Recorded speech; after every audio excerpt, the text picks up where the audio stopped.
नमस्कार मित्रों, मैं आचार्य प्रमोद उपाध्याय खरमास से जुड़े हुए इस विशेष कार्यक्रम में आप सभी का हार्दिक स्वागत करता हूँ।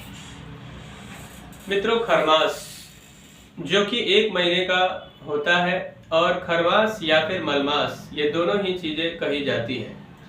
खरमास का जो महीना है वह कब से आरंभ हो रहा है और उसमें किन किन बातों का विशेष ख्याल रखने की आवश्यकता रहेगी, किन किन कार्यों को करना चाहिए और किन किन कार्यों को करने से बचना चाहिए, इस बात का विशेष ख्याल रखना अत्यंत आवश्यक है सुखमय जीवन व्यतीत करने के लिए। मित्रों, खरमास का जो महीना है, आखिर खरमास लगता कब है और इसका कारण क्या है। जब भी खरमास के महीने की सर्वप्रथम बात कर लेते हैं कि कब से आरंभ होकर और इसका समापन कब होने वाला है। तो खरमास का महीना पौष मास के कृष्ण पक्ष के अष्टमी तिथि यानी कि शुक्रवार के दिन उत्तरा फाल्गुनी नक्षत्र में सायंकाल के समय 6:53 पर आरंभ हो रहा है। अब ये किस परिस्थिति में आरंभ होता है। राशि धनु राशि।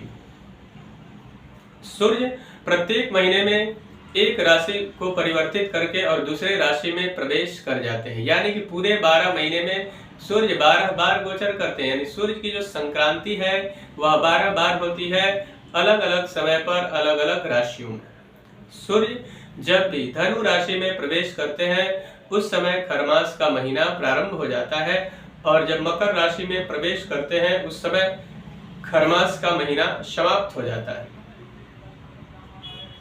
तो खरमास का महीना जो है वह प्रारंभ हो रहा है 16 दिसंबर 2022 यानी कि शुक्रवार के दिन प्रारंभ होगा और वहीं उसका समापन का जो समय होगा वह होगा 14 जनवरी 2023 को, जब सूर्य राशि को परिवर्तित करके मकर राशि में प्रवेश करेंगे, यानी कि मकर संक्रांति के समय। उसी को मकर संक्रांति भी कहा जाता है।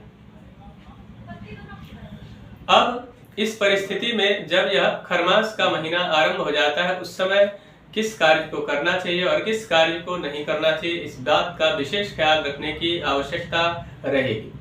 तो सर्वप्रथम विवाह आदि मांगलिक कार्य इस समय बंद किए जाते हैं और इस 1 महीने के दरमियान विवाह आदि मांगलिक कार्य नहीं करना चाहिए।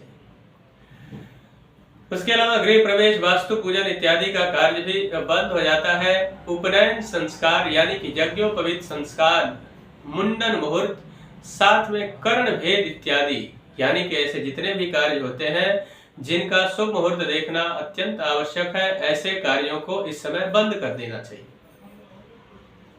और जब सूर्य का पुनः राशि परिवर्तन होगा, यानी कि सूर्य जब मकर राशि में प्रवेश करेंगे उस समय से पुनः यह कार्य आरंभ हो जाते हैं। इसलिए इन बातों का विशेष ख्याल रखने की आवश्यकता है आप सभी के लिए। अब इस समय इस 1 महीने के अंदर किस कार्य को करें जिससे जीवन के अंदर आ रही समस्याओं का समाधान हो और आपके जीवन में खुशियां ही खुशियां प्राप्त हो। तो इस समय भगवान नारायण का पूजन करना चाहिए, भगवान विष्णु की उपासना करना चाहिए। साथ ही पूरे महीने ओम नमो भगवते वासुदेवाय मंत्र का जप करना चाहिए नित्य निरंतर। और उससे पूर्व एक चीज और मैं आपको बताऊं कि यह जो 1 महीने का समय होगा सूर्य का धनु राशि में प्रवेश होना, इस समय सूर्योदय से पूर्व अगर उठकर आप स्नान ध्यान इत्यादि करके भगवान सूर्य को सूर्योदय के समय जल समर्पित करते हैं तो निश्चित तौर पर आपके जीवन में बड़ी से बड़ी आ रही बाधा नष्ट हो जाएगी। जीवन में भगवान सूर्य की विशेष कृपा होगी और साथ ही साथ में जीवन में उच्च कोटि की सफलता भी आपको प्राप्त होगी। तो मित्रों, खरमास का जो महीना है इस महीने में विशेष करके इन बातों का ख्याल रखना बहुत जरूरी है और भगवान नारायण की विशेष कृपा प्राप्त करनी है और साथ में माँ लक्ष्मी की। तो उस जैसा कि मैंने आपको बताया कि आपको ओम नमो भगवते वासुदेवाय मंत्र का जप करना चाहिए या फिर भगवान विष्णु के साथ में माँ लक्ष्मी की भी उपासना आप कर सकते हैं।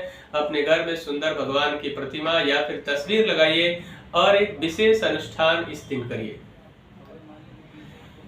एक बात को और समझना यहाँ अत्यंत आवश्यक है कि यह जो पूरा महीना है इसमें क्या दैनिक पूजा पाठ या फिर कोई भी पूजा पाठ नहीं करना चाहिए, इस बात के बारे में कई सारी भ्रांतियां भी है। तो आपको बता दूं कि दैनिक जो पूजा पाठ है आपके जीवन में उसको निश्चित तौर पर किया जा सकता है, या बाकी किसी विशेष परिस्थिति में अगर आप कोई भी अनुष्ठान करवाना चाहते हैं, जैसे किसी की तबीयत खराब है यानी कि कोई बीमार है, या किसी विशेष कामना के साथ अगर किसी भी अनुष्ठान को आप करना चाहते हैं, तो विपत्ति काले मर्यादा नास्ति, ऐसे अत्यंत आवश्यक होने पे किसी भी अनुष्ठान को इस समय किया जा सकता है। तो मित्रों, मुझे आशा है कि मेरा यह कार्यक्रम आप सभी को पसंद आया होगा। मेरा एक निवेदन है कि अगर अभी तक हमारे चैनल को आपने सब्सक्राइब नहीं किया है तो कृपया चैनल को सब्सक्राइब करें, वीडियो को अधिक से अधिक लाइक और शेयर करें, बेल आइकन को दबाएं जिससे नई नई जानकारी आप तक पहुंचती रहे। मित्रों, किसी समस्या को लेकर आप बहुत ज्यादा परेशान हैं, चाहे वो पर्सनल लाइफ हो या फिर प्रोफेशनल लाइफ, या फिर आप अपने जन्म कुंडली का विश्लेषण करवाना चाहते हैं, तो आप हमसे संपर्क करके और उस समस्या का समाधान प्राप्त कर सकते हैं। तब तक के लिए इजाजत दीजिए। नमस्कार।